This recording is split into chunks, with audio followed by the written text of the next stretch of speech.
Doctor ইউনূসের প্রতি অনাগত একটি থ্রেট কিন্তু কাজ করছে। এটা যে কোনো সময় বিস্ফোরিত হতে পারে। এখন ডক্টর ইউনূস দুটি কাজ করতে পারেন।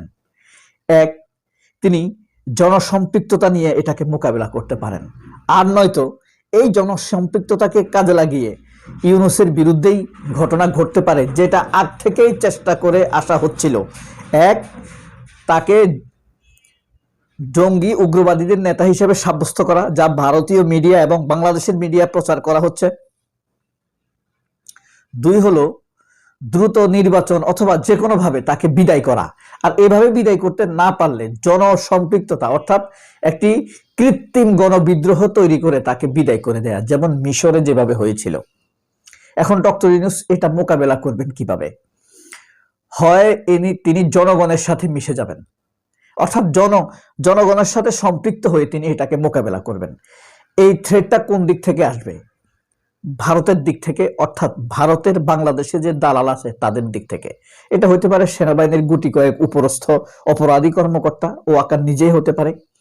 আবার এটা হতে পারে ঘাপটি মেরে থাকা আওয়ামী লীগ ব্যবসায়ী এবং মিডিয়া মোগল যারা, যেমন একে আজাদ, চ্যানেল 24, সমকাল, প্রথম আলো, কালের কণ্ঠ, এদেরকে নিয়ে হতে পারে। এ হলো ডক্টর ইউনূসের কিন্তু অনাগত থ্রেট। আচ্ছা, এর মধ্যে আপনাদেরকে একটা কথা বলি। এই যে 24-এর আন্দোলন হলো শেখ হাসিনার বিরুদ্ধে, মানুষ কি আসলে শেখ হাসিনার বিরুদ্ধে আন্দোলন করেছে? না, মানুষ আন্দোলন করেছে ফ্যাসিবাদের বিরুদ্ধে, ভারতের দালালদের বিরুদ্ধে।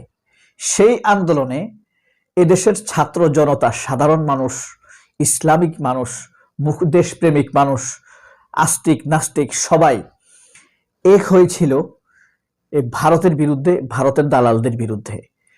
দুর্ভাগ্যজনকভাবে শেখ হাসিনা হলেন বাংলাদেশে ভারতের 1 নম্বর দালাল, খুনি, স্বৈরশাসক, ফ্যাসিস্ট, গুমকারী, হত্যাকারী, ধর্ষণকারীদের নেত্রী তিনি। খুনি শেখ হাসিনা, তিনি ভারতের 1 নম্বর দালাল এই বাংলার মাটিতে। ভারতের 2 নম্বর দালাল GM কাদের, 3 নম্বর দালাল প্রথম আলো, ডেইলি স্টার সহ মিডিয়া, 4 নম্বর দালাল কারা? আপনার আমাদের মতো, এদেরকে চেনা খুব কষ্ট। তো এই যে আমরা তখন যে মোকাবেলা করেছি, যারা আমরা কাদের দ্বারা ক্ষতিগ্রস্ত হয়েছি 24-এ আন্দোলনে? ভারতের দালাল দ্বারা। আমাদের উপরে গুলি চালিয়েছে কারা? তারা ভারতের দালাল, ফ্যাসিবাদের দালাল। যেসব পুলিশ ছাত্র জনতাকে হত্যা করেছে এরা ফ্যাসিবাদের দালাল, ভারতের দালাল। এরা আমাদের কেউ না। এরা যদি এখনো থেকে থাকে এরাও আমাদের কেউ না। এর মধ্যে একটা কথা এসে যায়, এই যে বানিয়াচং এ যে মেহেদী হাসান, বৈষম্য বিরোধী ছাত্র আন্দোলনের নেতা, ধরন সে 2টা অপরাধ করেছে,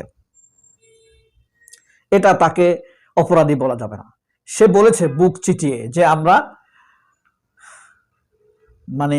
যে হিন্দু সেখানকার যে ওসি ছিল তাকে জ্বালিয়ে দিয়েছি। এটা বলতে হবে, এটা বিজয়ের গল্প। এটা বলবে না সে?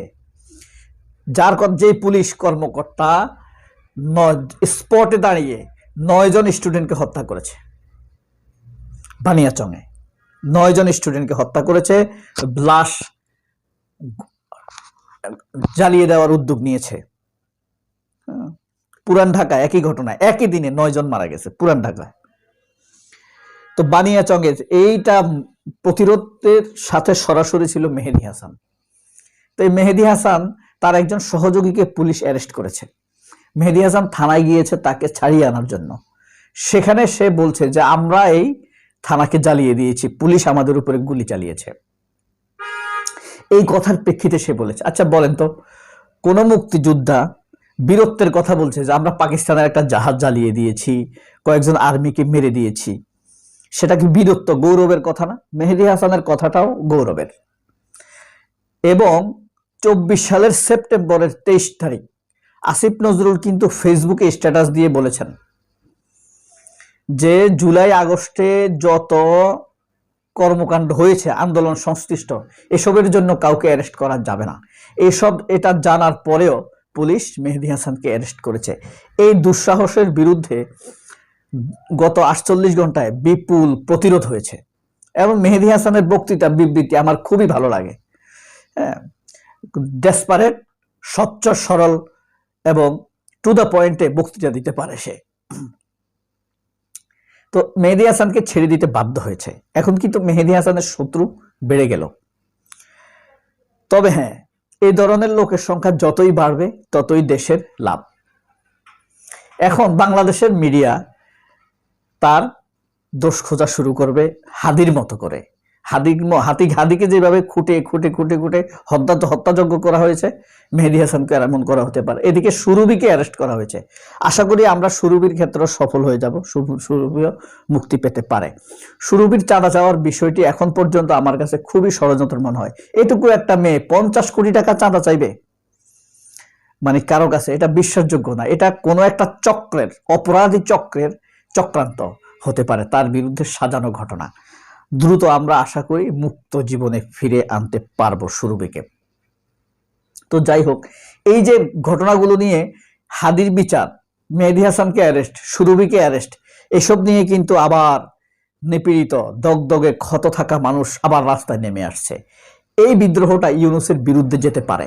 এখন ইউনূস এবং ইউনূসের সহযোগী যারা শয়তান দুই একটা আছে না, এগুলা এই পাবলিকের সাথে এসে একাত্মতা প্রকাশ করে দ্রুত বিচারের জন্য উদ্যোগ দিবে, নাকি এদের বিরুদ্ধে দাঁড়িয়ে আরেকটি বিপ্লবের মুখোমুখি হবে, সেটি হলো এই অনাগত থ্রেটের মুখোমুখি আছে বর্তমানে ডক্টর ইউনূস।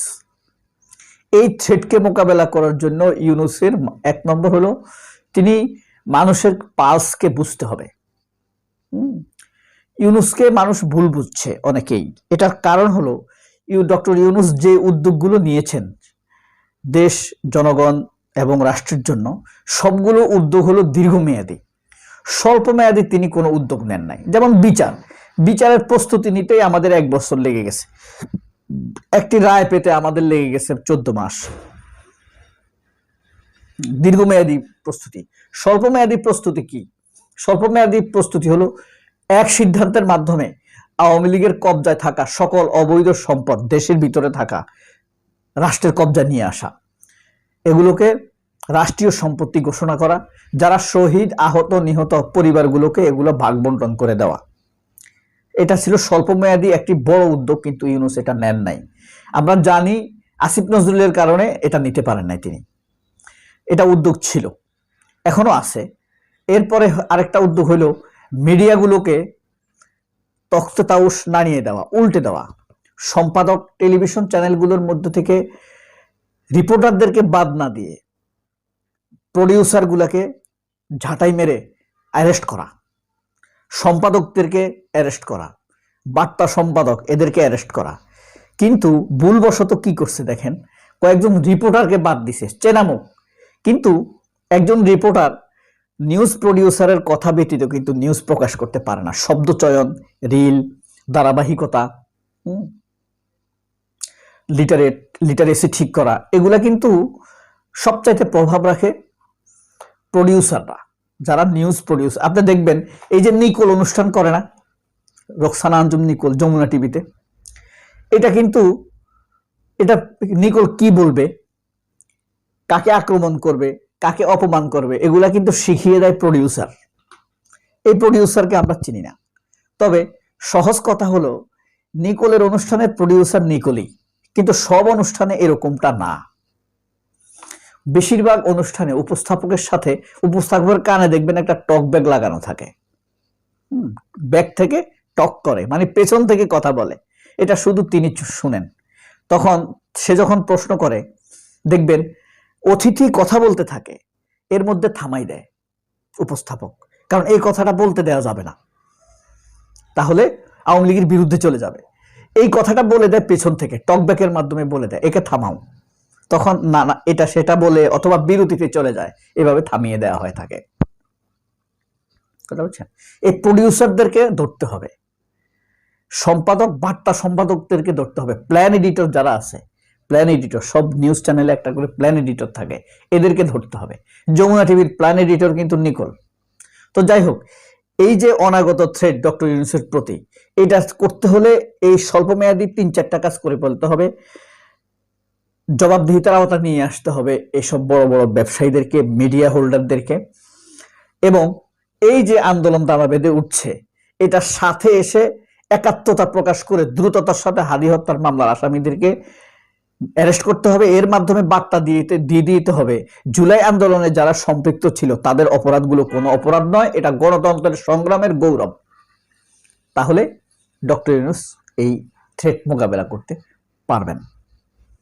তবে এখানে একটা বিষয়ও থেকে যায়, যদি ডক্টর ইউনূস এটা মোকাবেলা করতে না পারেন তাহলে সেই মিশরের মতো বুঝে ওঠার আগেই অকল্পনীয় পরিস্থিতি সৃষ্টি হয়ে গেছে, দুর্ঘটনা ঘটে যেতে পারে। সেটা আমরাও কিন্তু ডক্টর ইউনূসকে ছাড়বো না, খুব স্বাভাবিক। আমরা সত্যের পক্ষে, আমরা ইউনূসকে কিন্তু ভালোবাসি, কিন্তু ইউনূস যদি পরিস্থিতি ঠিক করতে না পারে তাহলে ইউনূসের